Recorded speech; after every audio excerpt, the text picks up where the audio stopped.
Museums in Cornwall are essential. We recently achieved the national minority status at the European Council. We're now in the framework for protecting that identity.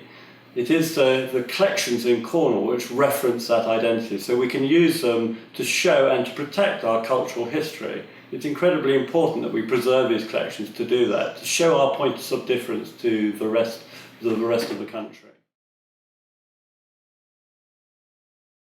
The collections we have and their reach, both locally, nationally, and internationally, is extraordinary. Cornish culture itself, as most people know, reaches across the world. We have Cornish beam engines in London. I think the great water-moving beam engines at Kew, beam engines in the Andes. Our mineral collections are worldwide. Our story of our miners travelling around the Cornish diaspora to South Africa, Australia, all of those stories are centred around the collections that we have in our museums, from the mineral collections, the story of the mining, the scientific discoveries of Humphrey Davy, who is exploring electricity in 1804. Cornwall's stories and Cornwall's collections don't just inform locally, they inform worldwide about development of our social history and our culture.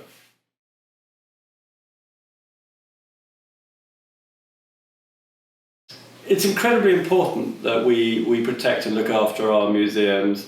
They are the key to the door of being Cornish and understanding our history to all future generations. They present the framework of the sense of place and the sense of identity that being Cornish is.